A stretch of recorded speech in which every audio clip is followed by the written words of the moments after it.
सियासी पार्टियां अक्सर यह दावा करती हैं कि भगवान राम उनके लिए आस्था का विषय है, सियासत या वोट का नहीं। लेकिन एमपी बीजेपी के पूर्व अध्यक्ष और खंडवा से मौजूदा सांसद नंद कुमार सिंह चौहान ने बुरहानपुर में एक बयान दिया, जिसे सुनकर यह समझा जा सकता है कैसे भगवान राम मंदिर का मुद्दा सियासतदानों के लिए वोट से जुड़ा हुआ है। बुरहानपुर में लोगों को संबोधित करते हुए नंद कुमार सिंह चौहान ने कहा कि भगवान राम का मंदिर अयोध्या में बन रहा है और मेरे जैसे व्यक्ति को एक यही मुद्दा बीजेपी को वोट देने के लिए काफी है।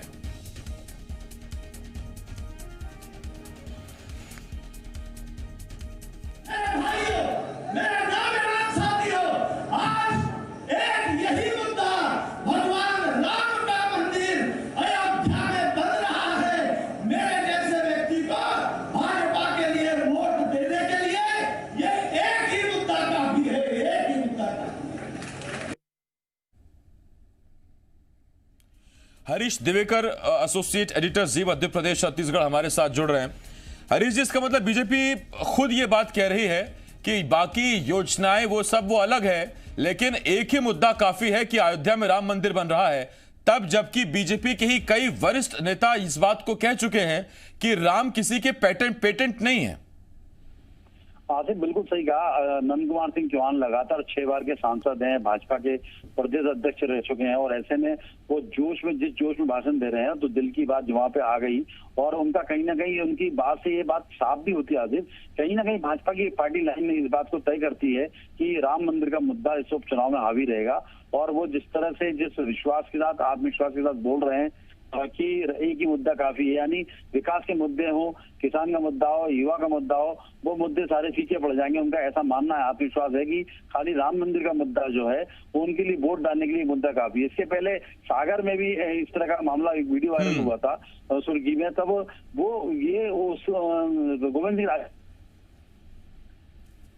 द्वारा इस तरह का वीडियो आया था। यानी समझ सकते हैं जो कांग्रेस छोड़ के भाजपा है वो भी, उनको कहीं ना कहीं गाइडलाइन है और तभी उस गाइडलाइन पर उनके कार्यकर्ता उस मुद्दे को बना रहे हैं। यानी ये बिल्कुल साफ हो चुका है कि उपचुनाव में राम मंदिर निर्माण का मुद्दा हावी रहेगा और ये मुद्दा बड़े स्तर पर रहेगा। और नंद कुमार सिंह चौहान का वीडियो वायरल होने के बाद, उनका बयान सामने आने के बाद ये तय हो गया है, क्योंकि नंद कुमार सिंह चौहान छोटे मोटे नेता नहीं है, भाजपा के गद्दावर नेता है, लगातार 6 बार के सांसद हैं, तो उनका बोलना मायने रखता है।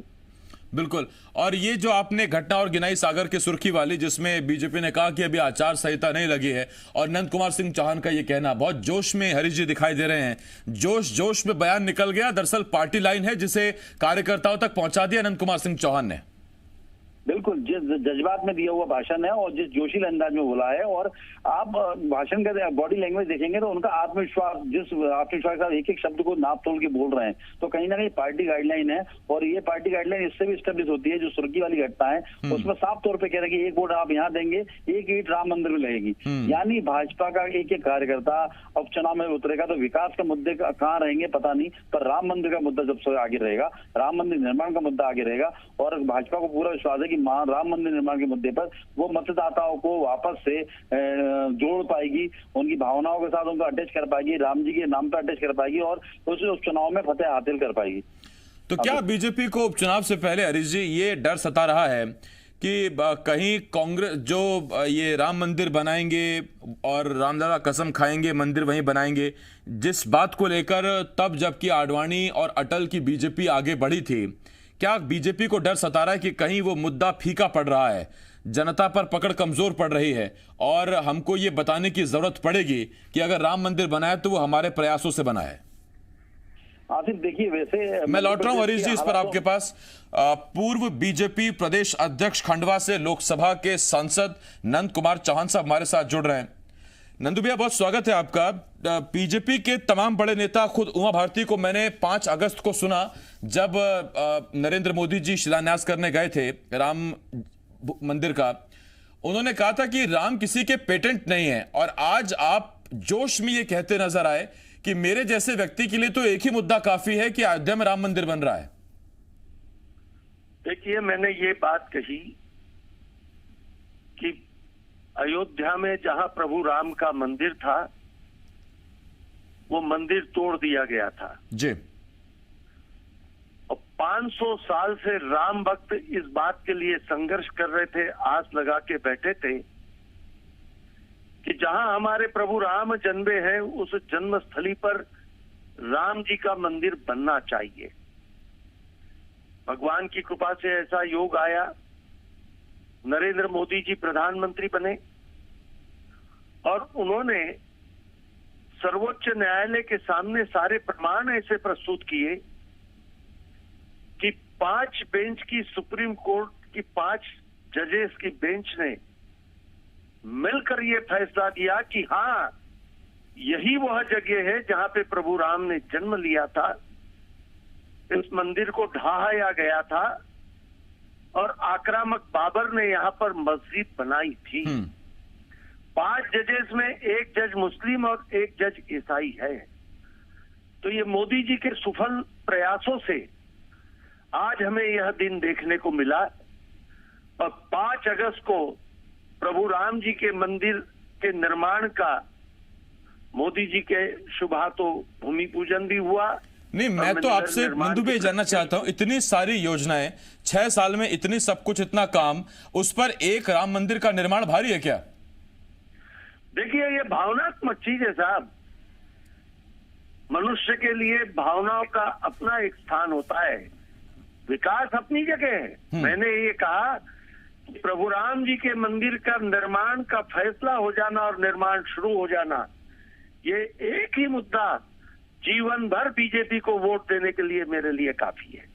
नहीं, ये आपके लिए काफी है, जनता के लिए काफी है, क्योंकि आप तो समर्पित कार्यकर्ता हैं, आप तो वोट देंगे। आपको तो राम मंदिर का मुद्दा भी नहीं, आप तो समर्पित कार्यकर्ता, आपको तो वोट जाएगा। नहीं, मैंने तो मेरे लिए कहा कि मेरे जैसे व्यक्ति के लिए तो ये एक ही मुद्दा भाजपा को वोट देने के लिए काफी है।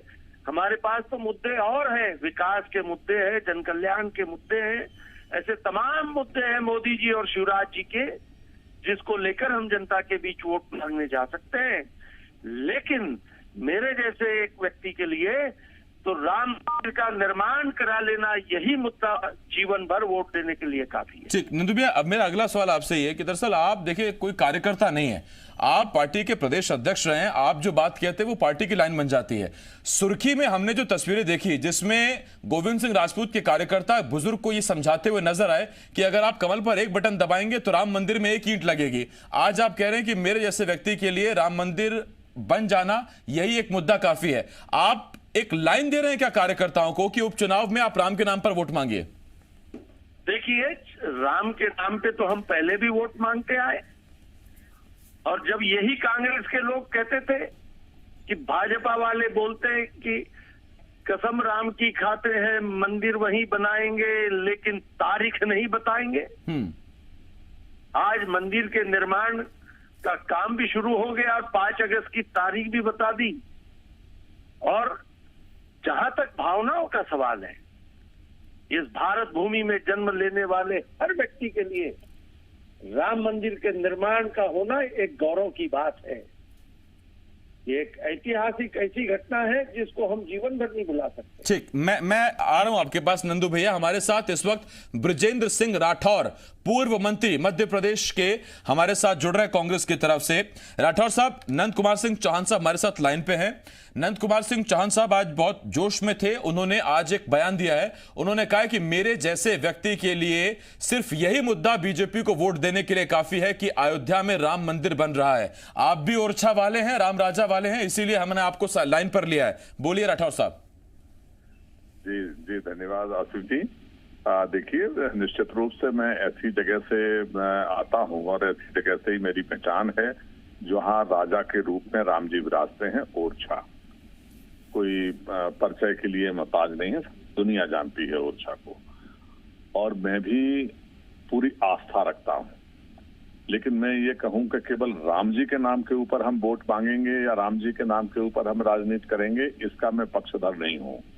भगवान हमारे आराध्य हैं और उनके प्रति हमारी श्रद्धा है। मंदिर बने, मस्जिद बने, जो भी धार्मिक लोग हैं वो अपने अपने धर्म के हिसाब से करें, उसमें कोई आपत्ति की बात नहीं है। लेकिन नंद कुमार चौहान जी हमारे साथी हैं, पुराने साथी हैं, जैसा ये कह रहे हैं तो ये भारतीय जनता पार्टी की तरफ से थोड़ी कुछ हो रहा है। ये तो कोविड के निर्णय के बाद सब कुछ तय हुआ है। आपने तो कितने वर्षों तक जो है वो चुप्पी साधी रखी और फिर अगर आपको बात करना है तो भगवान के प्रति आस्था रखिए, मंदिर बनवाइए। ये कोई प्रचार प्रसार का रास्ता थोड़ी है। आप बात करिए कोरोना के ऊपर कि जहां दवाइयां लोगों को मिल नहीं रही हैं, डॉक्टर अस्पतालों में है नहीं, 15 साल आपने स्वास्थ्य की कोई व्यवस्थाएं नहीं की, जर्जर हालत किसानों की, पैसा मिल नहीं रहा, हमारे यहाँ आज तक मुआवजा बटा नहीं। तो इन बातों के ऊपर हम बात करें, हम अपने विकास के रास्ते की बात करें, हम अपने अच्छे कामों को बात करें और एक विजन लोगों के सामने रखें कि हम क्यों जाना चाहते हैं। तो ये ऐसा कुछ इनके पास है नहीं।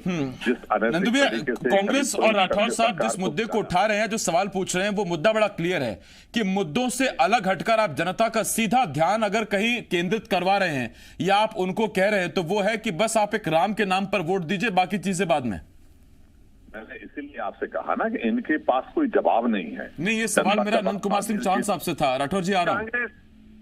कांग्रेस बेनकाब होंगी अब जनता के बीच में।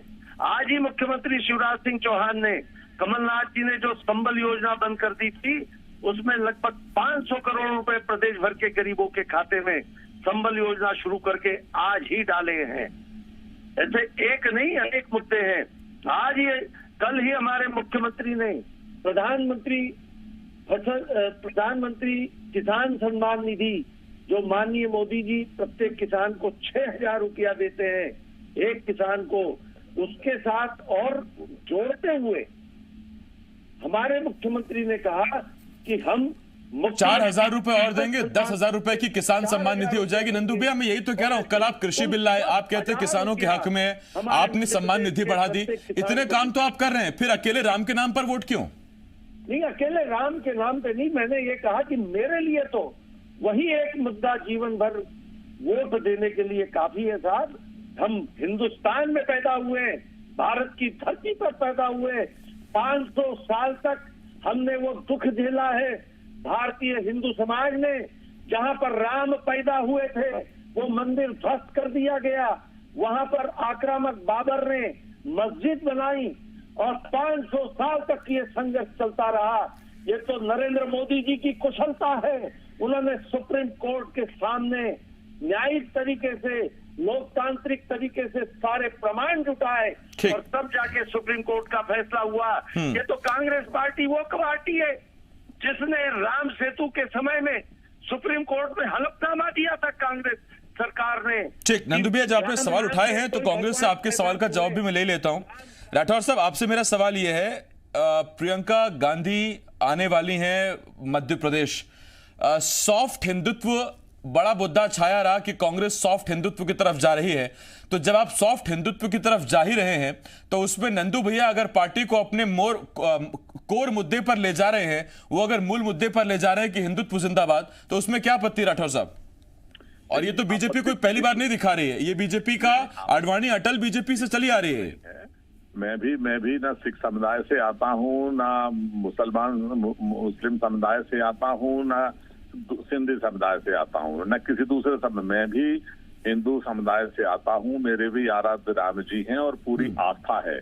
बस ये जोर जोर से बोल के उसको प्रदर्शित कर रहे हैं या वोटों को लुभाने का काम कर रहे हैं, हम उस बात को बोल नहीं रहे हैं, अपने अंतर्मन से उनको याद रख रहे हैं। दूसरी बात, इन्होंने कहा कि संबल योजना बंद कर दी। मैं आपकी जानकारी को दुरुस्त करता हूँ, संबल योजना इसलिए बंद की और हमने नहीं की, इनके ही ग्रामीण विकास मंत्री जो वर्तमान में हैं, उनकी रिपोर्ट के ऊपर बंद हुई। उन्होंने रिपोर्ट दी कि संबल योजना में केवल भारतीय जनता पार्टी के नेताओं के नाम लिखे गए हैं, गरीब आदमियों के नाम नहीं है।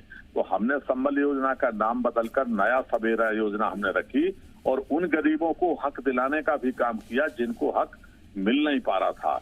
ठीक सर, अभी तो संबल कर्ज माफी, अभी तो बहुत कुछ उपचुनाव में चलेगा। नंदू भैया, धन्यवाद आपका। राठौर साहब, आपका भी बहुत बहुत धन्यवाद हमारे साथ जुड़ने के लिए, वक्त देने के लिए। बृजेंद्र सिंह राठौर साहब, पूर्व मंत्री, और इसके साथ साथ खंडवा से सांसद, पूर्व बीजेपी प्रदेश अध्यक्ष नंद कुमार सिंह चौहान हमारे साथ जुड़े हुए थे। और